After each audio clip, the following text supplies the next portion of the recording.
Good morning, everybody. Hope you're doing well. Now, I don't do a lot of fixed blade reviews on this channel, but when this guy came in, I couldn't really pass up the opportunity. So this is a knife that is deeply rooted in our American history and has been present in some shape or form since about 1942. So a very long period of time. So of course, talking about the K-Bar USMC, which is an iconic figure in the history of knives and even our country. So definitely wanted to do a review on this when it came in here. So let's go ahead and get started and just talk about some of the different parts and features of this knife, and then I'll show you a little bit of sharpening work that I did on it, and we'll do a little cut test. So of course here we have standard leather sheath. Nice leather sheath here. Can't really complain too much about it. It says K-Bar right there embossed in the leather, which is nice. Has a little drain hole there in case any water or moisture gets there in your blade. And kind of a standard, just loop over sheath here for your belt. And a clasp here, or a snap, I should say, for retention here on the handle. So that's very secure, well done. This is a newer generation model here with the rubberized handle.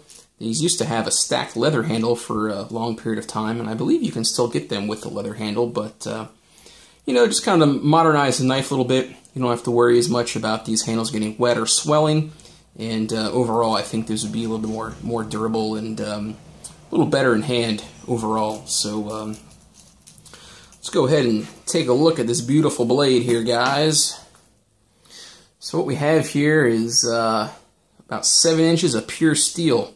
Carbon steel to be specific.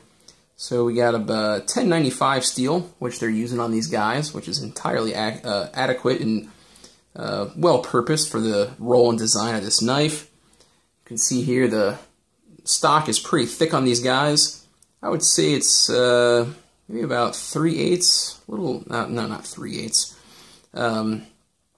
Less than 1/4 of an inch is what I was going for there. It's close, but not quite a 1/4 inch thickness there on the tang of the knife. So standard clip point design here, very classic design. You can see here with this kind of buoy clip point shape here at the tip of the blade. You have this very nice straight portion of blade here, which the blade is ground pretty thin behind here, but thickens considerably up here towards the tip, which I think you can probably see here from the width of that bevel on the sharpening job that I did here. So a little bit of a fuller here, reduces maybe a little bit of weight, probably mostly aesthetic, generally speaking. But of course here, I'll show you guys the K-Bar logo here in Olean, New York. I believe for a period of time the company was actually in Pennsylvania, but I don't know the entire history of the company, and of course made in USA. Really nice guard here, nothing fancy, just a little guard here to protect your hand for, thrusting type attacks, or, I hate to say attacks, but motions, but let's face it, these knives were issued as fighting knives to soldiers and Marines, and, probably a lot of what they did with them was fighting and, probably killing some bad guys. These were probably also useful tools for, prying things open, cutting things open as well. Not just a fighting knife. The handle on this is very nice, very generous, gives you a good grip. You can see here it has a nice, very, kind of hollow, or not hollow, oval shape to it, which fills the palm very nicely, very secure. And you also have a little bit of a butt here, butt cap on the end, which, makes your hand feel secure there. These are full tang knives. Let me see if you can see that there. With my lighting, maybe not. I don't know if I show it this way.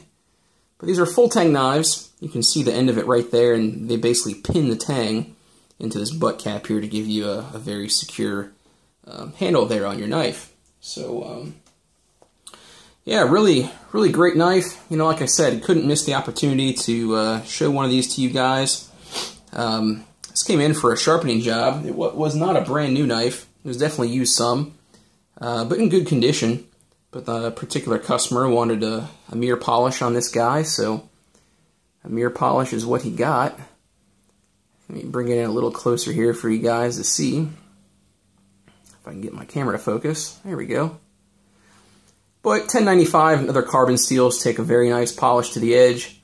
As you can see there, the bevel thickens quite a bit towards the tip.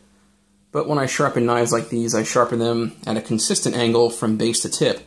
So throughout this straight portion here, the blade is much thinner, and this is sharpened at around 21, 22 degrees, all the way from the base to the tip of the knife, guys. And as you can see up here, where the blade gets very thick, from the factory, this knife is actually ground at two different angles. So you have a shallower angle here at the thinner part, and a much steeper angle at the tip. From the factory, I would imagine that the tip of these knives is sharpened somewhere between 25 and 30 degrees. They're very thick. So I don't really, sharpen knives like that. I kind of like to pick an angle, keep it consistent from base to tip. If this, belly here or bevel widens a little bit, it's not really a big deal to me. I'm more concerned with the cutting performance of the knife. So, gorgeous knife. Really like these, and these are really an excellent value, guys. So you can pick these up. I just checked Amazon. This is around fall 2016, about $65.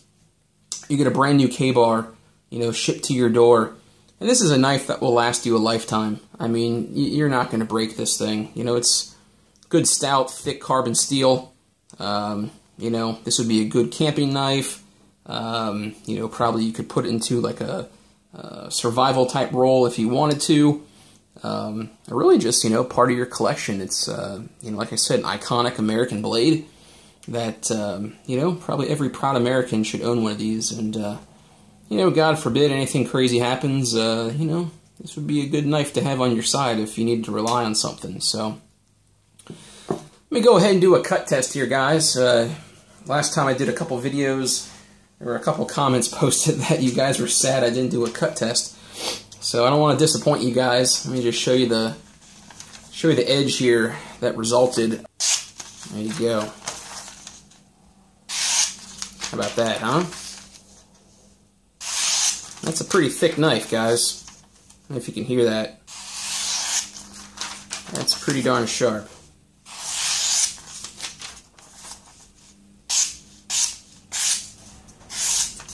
Would not want to be on the other end of this blade. See if he does a couple push cuts here real quick. Single push cut. Oop, all the way. Anyways, you guys get the point. Super sharp blade. Iconic. Really love this knife, guys. If you were into fixed blades or just need a good, reliable, sturdy knife, for camping, hunting, whatever you need to do, I would not hesitate to grab one of these and, put it by your side. It will serve you well. So, take one more look here at this polish. It's hard not to look at it.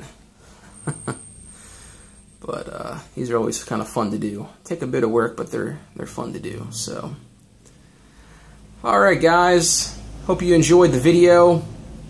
Have some more knife reviews in the works here coming pretty soon.